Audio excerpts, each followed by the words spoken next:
With a loud scream, on the night of the 14th of December 1861, Queen Victoria gave first vent to her grief. Her lifetime of mourning for her husband, Albert the Prince Consort, had begun.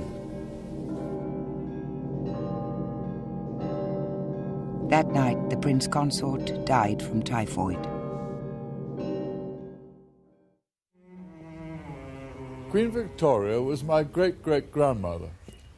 There's no doubt that the death of Prince Albert led to a period of great uncertainty for the monarchy and the country. The Queen shut herself away with her family and household at Osborne on the Isle of Wight or at Balmoral. She came to Windsor solely to visit the mausoleum here at Frogmore and spent hours praying at this great shrine she'd built for her husband. The Queen had become a recluse, immersing herself in grief.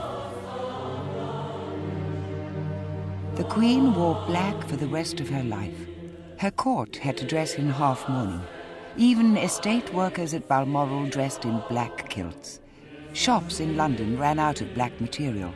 Railings all over the country were painted black and have remained so ever since. A whole industry grew up supporting the cult of death. The Queen shut herself up at Osborne and refused to go to Windsor or Buckingham Palace to be near the seat of government. With Albert gone, she couldn't cope and said she feared she was becoming unhinged. One morning at Osborne, she was heard shouting in desperation by an open window. I will! I will do my duty!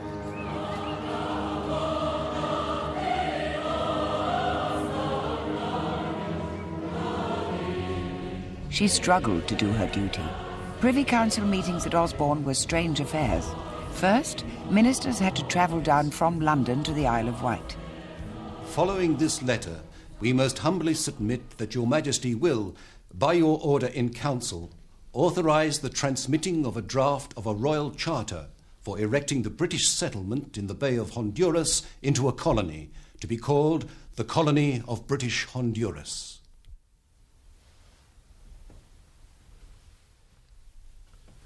Approved.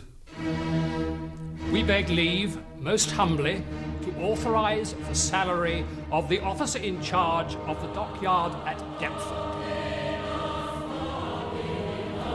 Approved.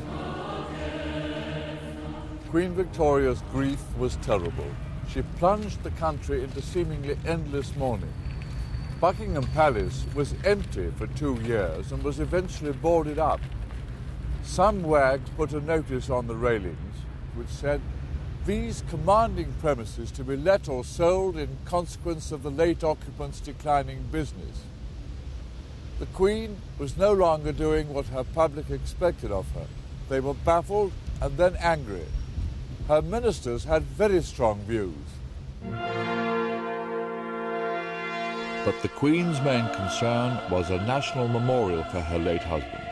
Her cause in the sceptical House of Commons was given a boost by an ambitious politician, Benjamin Disraeli, who argued, "The memorial should represent the character of the prince himself, in the harmony of its proportions, in the beauty of its ornament, and in its enduring nature, so that those who come after us may say, this was the type and testimony to a sublime life and a transcendent career." All this was music to the Queen's ears.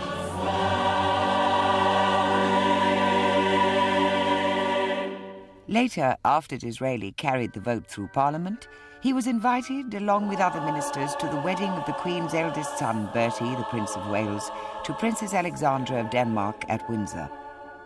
The Queen in black watched ghost-like high up from a gallery. After the ceremony, there was the obligatory photograph with a bust of Prince Albert. At the end of 1864, an event at Osborne lifted the Queen from her misery. One morning, she saw on the terrace John Brown, Prince Albert's favourite gillie from Balmoral. The Queen had asked that he be brought south to help her take up horse riding again. That day, Queen Victoria appeared happy. Brown was suddenly always at the Queen's side. She refused to go anywhere without him. She felt safe with him and gave him the title the Queen's Highland Servant, answerable only to herself. But Browne, the swarthy Highlander, became known as the master of the court and the shadow behind the throne. Browne's manner with his sovereign did appear to be rather brusque. What you doing with that old dress on you again for?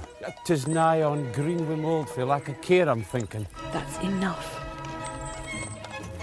John Browne was strongly disapproved of by the court for his over-familiarity with the sovereign, but he gave her the reassurance and protection she appeared to need. His influence was the first step in her rehabilitation as dutiful sovereign. The Queen's Highland servant was seen to adopt heirs. When the Mayor of Portsmouth arrived at Osborne with a request to the Queen, he was surprised by the way her answer was delivered. The Queen says certainly not, you're to go. My request was for the Queen. Do not waste the Queen's time, she's busy.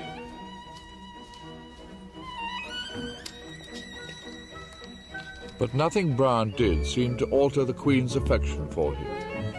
First, she raised his salary from £120 a year to £150, and then he was paid £310 and finally £400.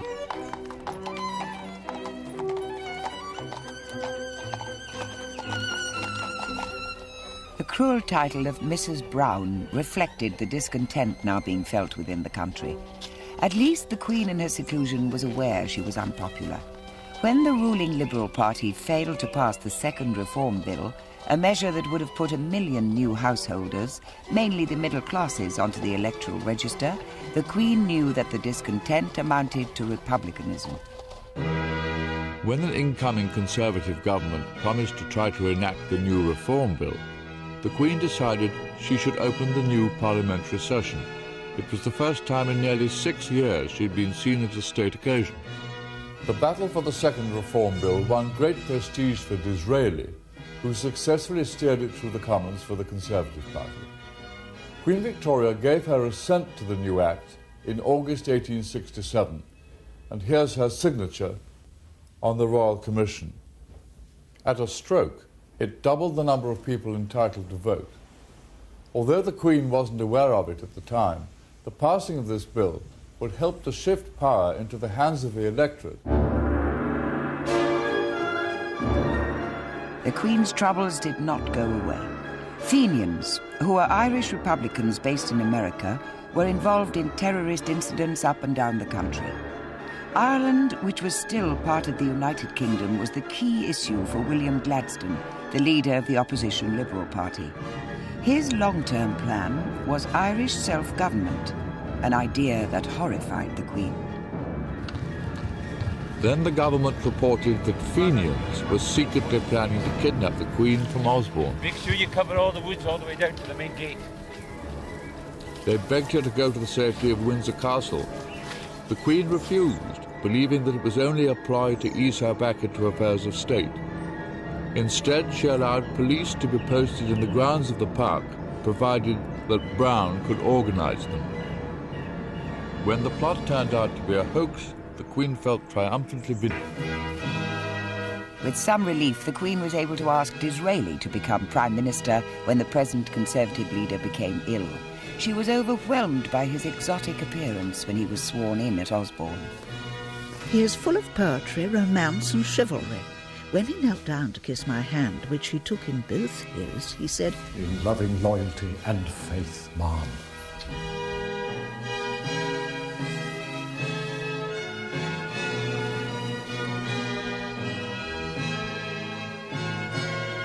There began an extraordinary relationship between Sovereign and Prime Minister. Disraeli needed the support of the Queen in his duel with the opposition leader, his great rival William Gladstone. So Disraeli set out to flatter and charm the grieving widow. As long as we are advised of your proposals, you see, we need to know. He hopes that in the great affairs of state your Majesty will deign not to withhold from him the benefit of your Majesty's guidance.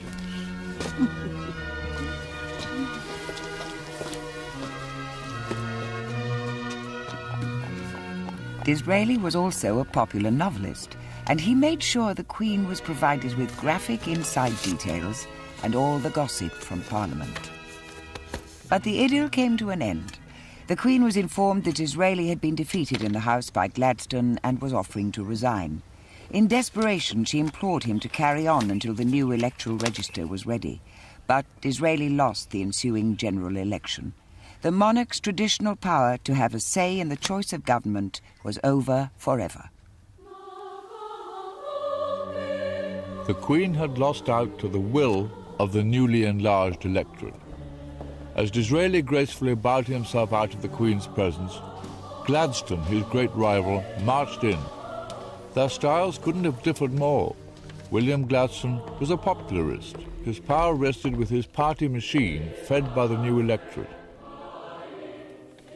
Mom, the primary mission of my government will be to pacify Ireland. If I may read out, Mom, my proposed new cabinet.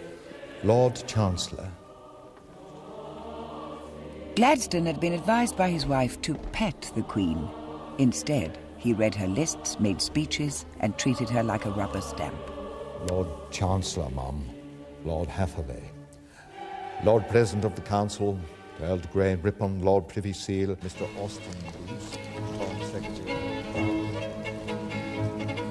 She reacted predictably and went into retirement again, and began writing and illustrating a book about her life in the Highlands, in which Browne featured strongly.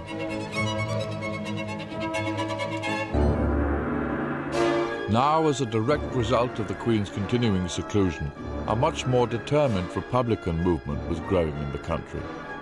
The Marseillaise was sung in Trafalgar Square to celebrate a new French Republic, and a pamphlet was published entitled "What Does She Do With It?", asking how the Queen used the money voted to her by Parliament.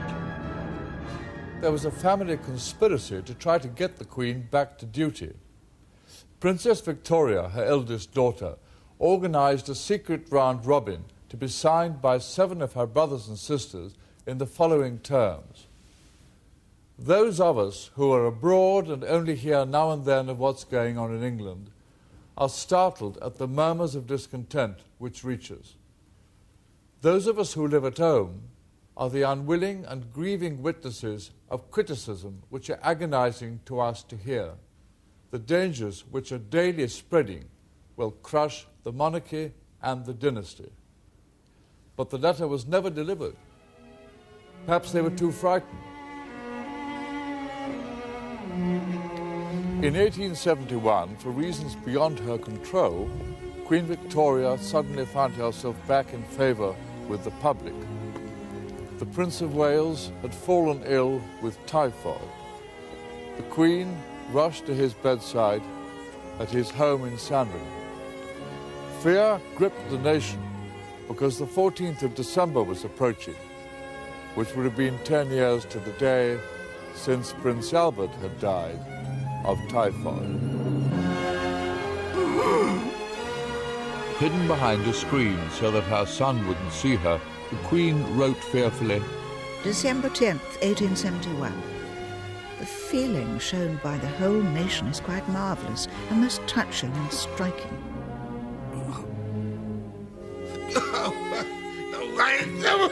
And on December the 13th... This really has been the worst day of all, and coming so close to the sad 14th filled us, and I believe the whole country, with anxious forebodings.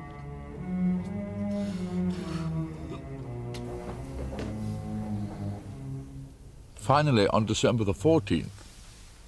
This dreadful anniversary, the 10th, returned again. Instead, it brought the cheering news that dear Bertie had slept quietly at intervals, the respiration much easier. The whole country breathed a sigh of relief. On the way to St. Paul's for a Thanksgiving service, the show of affection amazed the Queen. Dressed in black and wearing only a simple bonnet, she drove in an open carriage to enable the people to see her properly. Then 2 days later, another near tragedy touched the Queen. As she was alighting from her carriage outside Buckingham Palace, Browne had got down to let down the steps when suddenly someone appeared at my side. Then I perceived that it was someone unknown with an uplifted hand. Involuntarily, in a terrible fright, I threw myself over Lady Jane Churchill.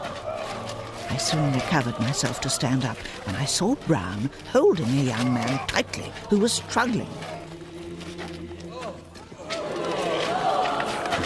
They thought the man had dropped something. Look, there it is. I then did see shining on the ground a small pistol. This filled us with horror.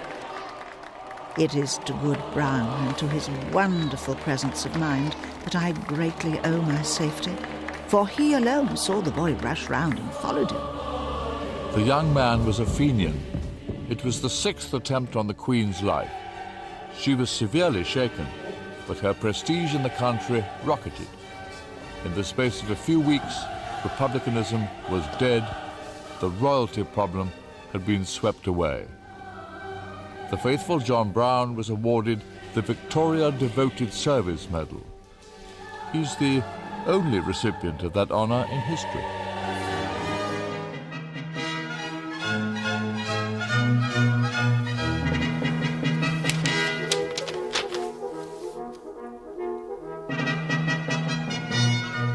We have a large Conservative majority, and the change of ministry will take place shortly.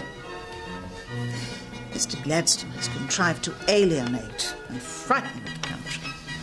It was February 1874, and Disraeli had won the general election for the Conservatives. At his swearing-in, the Queen treated him like a long-lost friend. 13 years after the death of the Prince Consort, she was no longer in deep despair. I saw Mr. Disraeli at 2:45 today. He knelt down and kissed hands, saying, I pledge my troth to the kindest of mistresses. Whatever the sovereign wishes should be done. The Queen's wishes were simple. With Disraeli now at her side, she needed to fulfill her great destiny and that of the British people.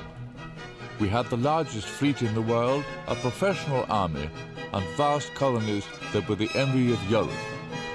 Now that the parliamentary parties had finally tempered the British Crown's power, her destiny lay in foreign affairs, the Empire.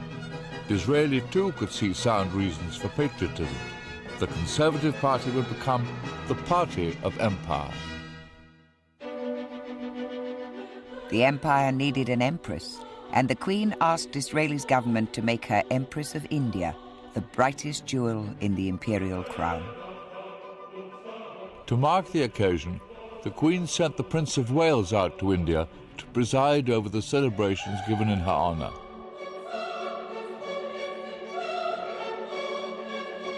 The prince became the incarnation of the British Raj and was treated everywhere like a god. Missions for the poor were opened, and charity was dispensed in his wake.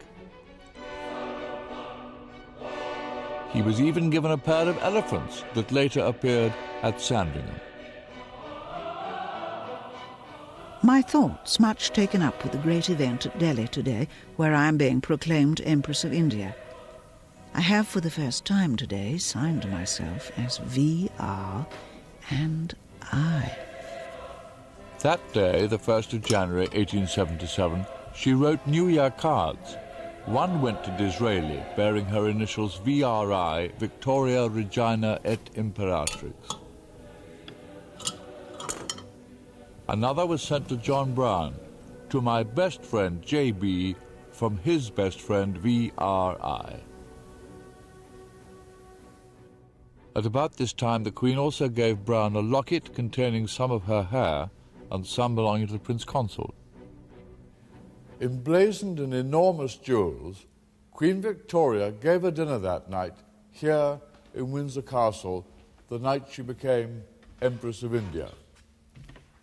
Disraeli made a flurried speech praising the Queen, and when the loyal toast was proposed, he called out, "Your Imperial Majesty," whereupon, to everyone's amazement, the Empress rose and did a half curtsy to her Prime Minister.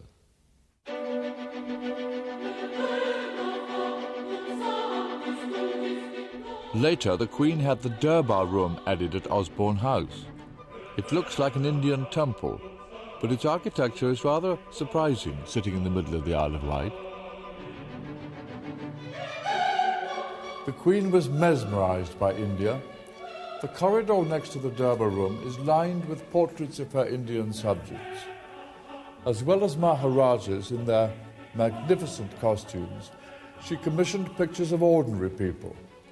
Here we see soldiers, a potter at the age of 102, a carpet weaver, silk spinner, coppersmith, servants, farmers and children. They represent the close affection that Queen Victoria held for the people of her subcontinent.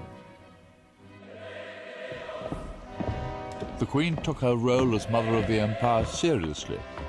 A chieftain from the Gold Coast visited and asked whether he could take back one of her mourning bonnets to Africa as a ceremonial crown. O mighty Queen, give me alone the right to wear it, and this pass to my successors. The Queen was happy to oblige.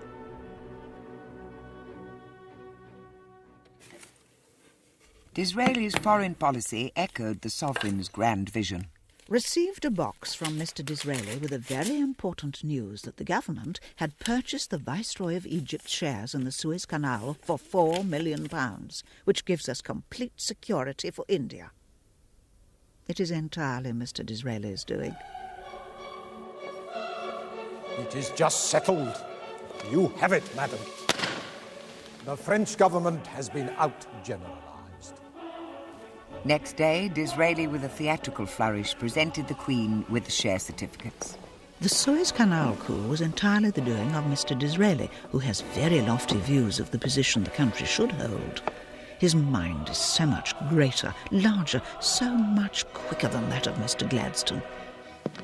And Disraeli was asked to sit, the first Prime Minister to do so at a Queen's audience since Lord Melbourne 40 years before. The Queen at 60 was a new woman. No longer eaten up by grief, she was working harder than she'd ever worked in her life. She was immensely popular with her people and her armies, and they approved of her vision of imperial power. Disraeli may have given her the impression she'd achieved a permanent position overseeing the empire, but Gladstone had other ideas. Preparing for the fast-approaching general election in 1880, Gladstone was making a series of electrifying speeches in his Midlothian constituency and elsewhere. He attacked the colonial wars which had done so much for the prestige of the Queen and the country. Pleading for the rights of the savage, he denounced the title of Empress of India as theatrical bombast and folly. By appealing directly to the nation in this way, the Queen believed that Gladstone was usurping her role. But when the Liberal Party won the election, the Queen was faced with the alarming prospect of Gladstone as Prime Minister again. She will sooner abdicate than send for that half-mad firebrand. Others but herself may submit to his democratic rule, but not the Queen. There must be no attempt to change the foreign policy, no change in India, and no hasty retreat from Afghanistan.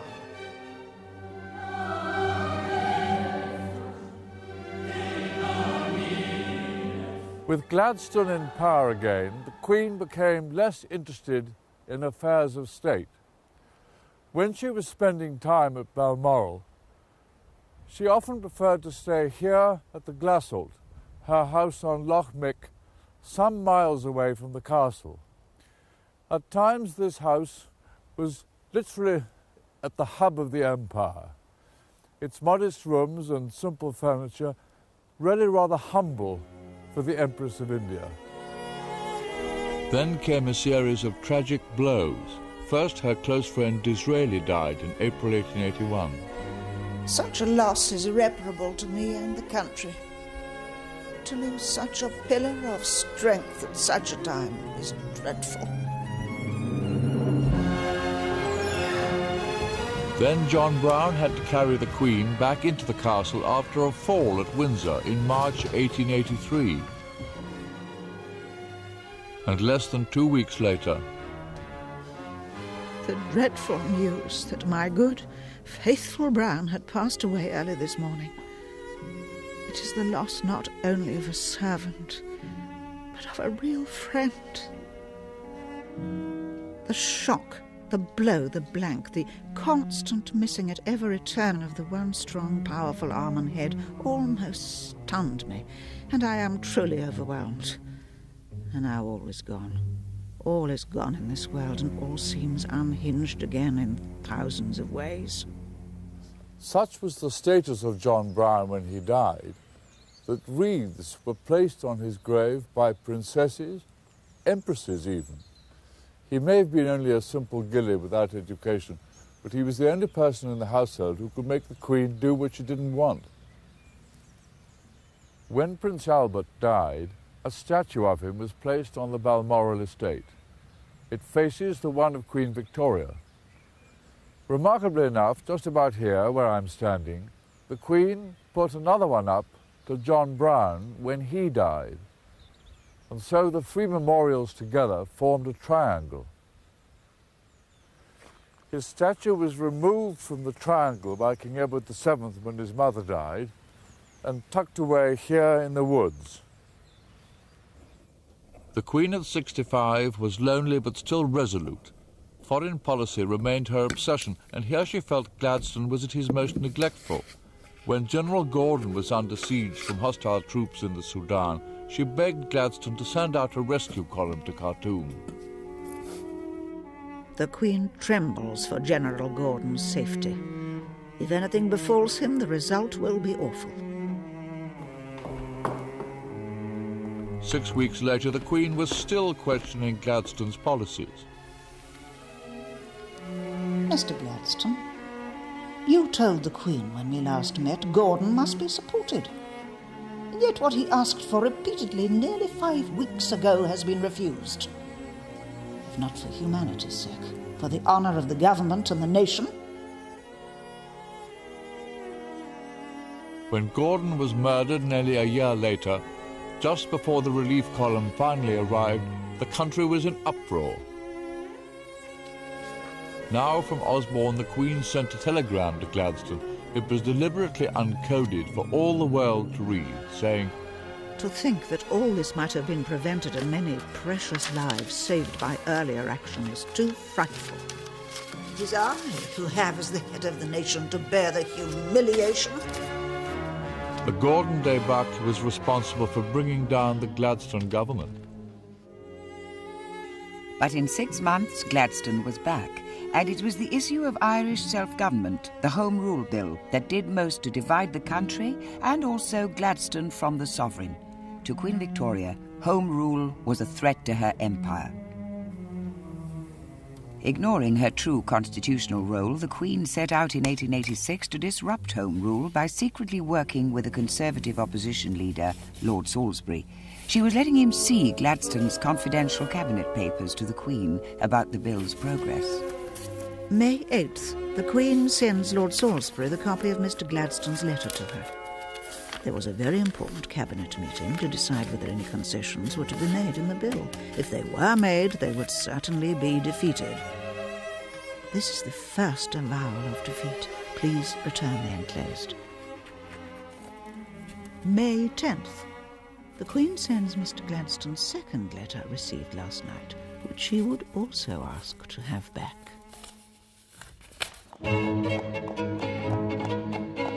The Queen was at Balmoral when the final vote on Home Rule was taken.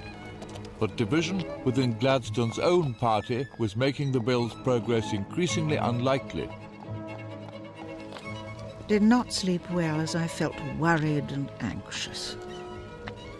When I got up, a telegram was brought to me which gave the news that the government had been defeated by a majority of 30. Cannot help feeling relieved and think it is the best for the interests of the country.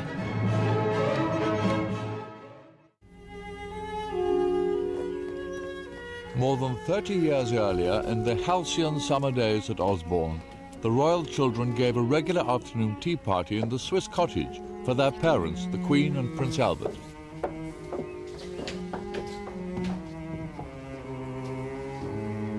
Here in the children's own playhouse, the Prince Consort conceived a grandiose scheme for his family.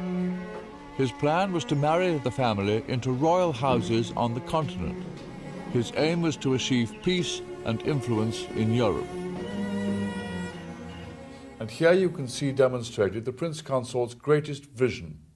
This famous photograph was taken when Queen Victoria went to Coburg to attend a family wedding over 30 years later in 1894. There are cousins from Russia, here's the Tsar, Germany, the Kaiser, Romania, as well as connections with Spain and with Greece and Denmark, my great-grandfather, King Albert VII, to be. All these people are related to Queen Victoria. But closer analysis of the picture shows how the dream was about to shatter. First to be married was Princess Victoria, Vicky, Prince Albert's eldest and favourite daughter. At 17, she married Prince Frederick of Prussia. The Prince Consort hoped that through this marriage, the belligerent Prussian ascendancy would be tempered by a liberal constitutional monarchy. Instead, the worst happened, and the couple produced a son, Kaiser William, sitting here with the waxed moustaches. He was the Queen's German grandson, and it was he who led his armies against Britain in the First World War. Please advise me how to say, we would like to send a letter to the Viceroy. Viceroy go? Viceroy go? Ek cut. Ek cut. Cut, Your Majesty. Cut. The sovereign began to learn Hindustani so she could deal with Indian affairs of state. Suddenly, another strange figure came into the Queen's life. And how to send a telegram to the Viceroy. Viceroy go? Abdul Karim was engaged as her teacher and Indian secretary. Forever at her side, he now took the place of John Brown.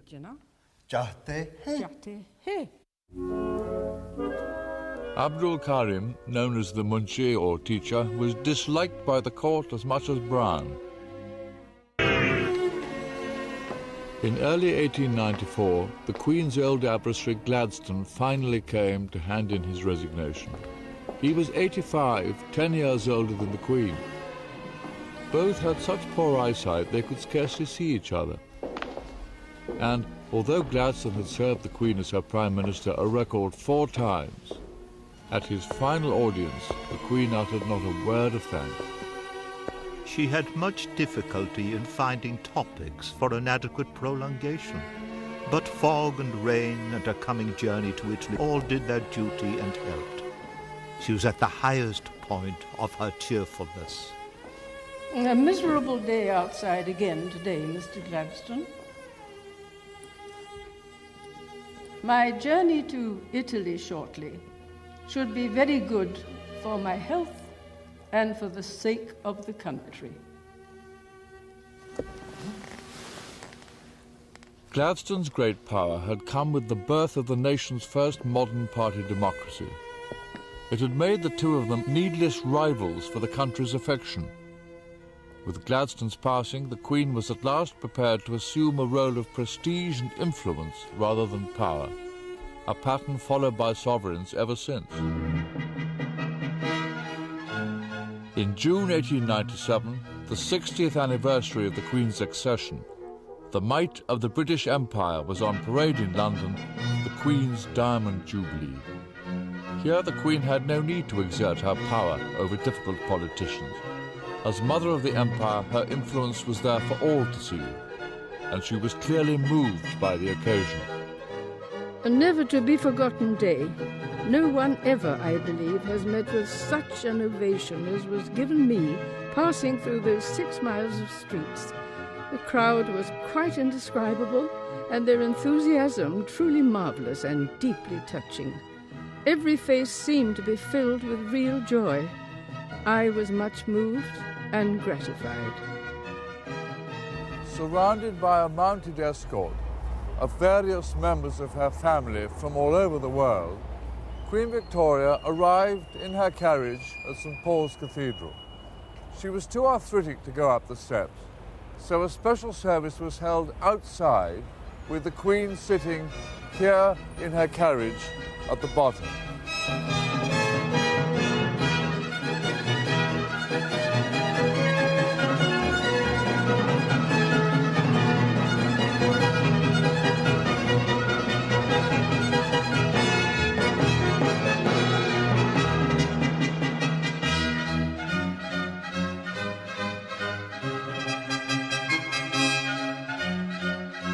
that day, for the first time, the Queen used telegraph to send her Jubilee message around the Empire.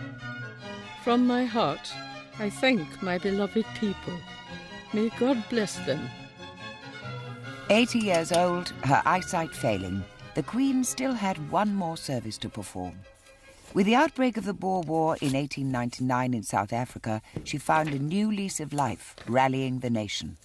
After a string of defeats, stirring memos were dispatched to her government and to her commanders. I sincerely hope that the increased taxation necessary to meet the expenses of the war will not fall upon the working classes. The attempted relief of Ladysmith would have succeeded had we had more troops. Red tapings and useless difficulties must not be regarded. Would not corrugated iron huts be used instead of tents? It is quite imperative that Lord Roberts should not move until he has plenty of troops. Pray impress this on him.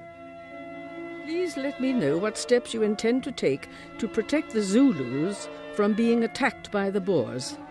We are bound in honour to stand by my native subjects. The Queen dispatched 100,000 tins of chocolate to the men at the front, which promptly melted in the African sun. A period in December 1899 became known as Black Week, after 3 major defeats of the British Army. At Windsor, the Queen rose to the occasion, telling the Foreign Secretary, Please understand there is no one depressed in this house. We are not interested in the possibilities of defeat. They do not exist. But Black Week coincided with the anniversary of the death of Prince Albert, and privately the Queen showed her real feelings when she visited the mausoleum at Frogmore. Already 38 years since the dreadful catastrophe which crushed and changed my life and deprived me of my guardian angel. Feel very low and anxious about the war. By Christmas 1900, the Queen was not well. She was sleeping badly, eating nothing. On Christmas Eve, she came down to the Durbar room at Osborne to see the distribution of presents, but could only write, I felt very melancholy because I see so badly. I gave all my personal servants their usual presents. I took a little supper in my room. On January the 13th, 1901, the Queen's journal, the diary she had written for 69 years, finally came to an end with, Out before one, in the garden chair. Lenchen and Beatrice going with me. Rested afterwards, then did some signing. The Queen was taken ill, and she slowly began to sink. From all over the country and from Europe, members of her family began to assemble at Osborne House. The Queen lingered on for 10 days, and finally, on the 22nd of January 1901, learning that the end was near, they began gathering at her bedside. Sir James Reed, the Queen's doctor at her deathbed, later wrote, All the family was summoned, and the Bishop of Winchester said prayers for the dying, while I kept plying her with oxygen. I do not ask to see the distant scene. The princesses Christian, Louise and Beatrice kept mentioning each other's names, the Queen for long, too blind to see. See my path, but now lead thou me on.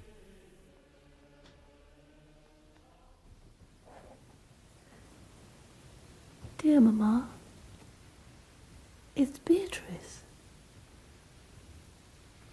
Lenchen is close too.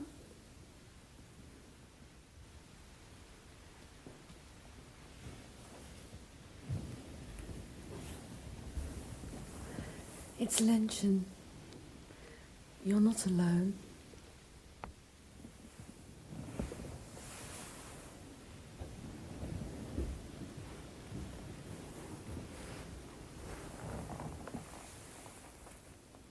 It's Bertie.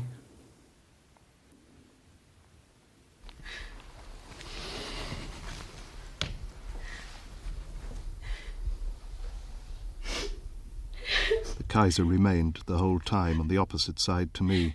The Queen kept looking at me and frequently gasped, Sir James, I am very ill. A few minutes before she died, her eyes turned fixedly to the right and gazed on the picture of Christ in the entombment of Christ over the fireplace. She died with my arm round her. I gently removed it, let her down on the pillow, and kissed her hand. When she died at 6:30, I had for the last hour been kneeling at the right side, supporting her in a semi-upright position, helped by the Kaiser, who knelt on the opposite side of the bed. The Queen wanted a white funeral. A picture of her was painted at Osborne, looking serene in her final sleep, dressed in white. The death of Queen Victoria marked the end of one of the greatest eras in the history of this country. But there was one final twist. She'd left a secret list of keepsakes that she wanted placed in her coffin. Some were from Albert and the children, but there were others too. She ordered Sir James Reed, her doctor, to hide them from everyone. Sir James called in members of the family to see her, and Princess Alexandra was the last, and she arranged white flowers over her, so she looked beautiful. And then they all left, and he put a photograph of John Brown in her left hand, as per her instructions, and a lock of his hair, which he wrapped up in tissue paper. And then he covered her up with the white flowers which Queen Alexandra had put there. And then he called in the rest of the members of the household to come. Do you think that Queen Victoria's children were aware of some of the things that she'd been asked to have placed in her coffin? No, only her maids and dressers and Sir James, who did the arranging himself.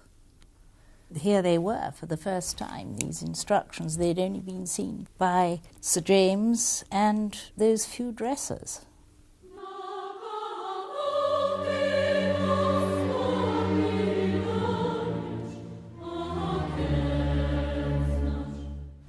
On a cold winter's day, Queen Victoria was finally buried in the Frogmore Mausoleum. In death, she was at last reunited with the Prince Consort, the man she'd always been so devoted to. The solitary statue of Prince Albert on his tomb was joined by one of the Queen, her head half turned towards him. The Queen's statue had been carved years earlier when the Prince died, so that she would always remain in the likeness of a young woman.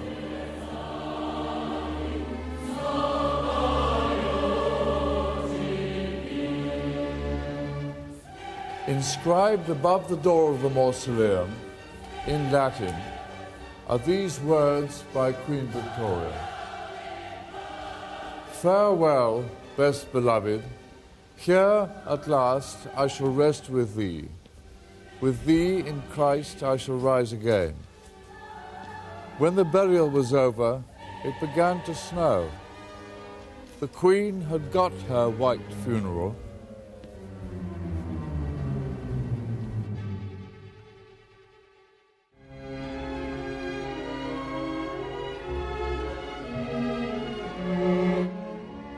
The tragic story of the last Tsar and Tsarina of Russia is remembered tomorrow.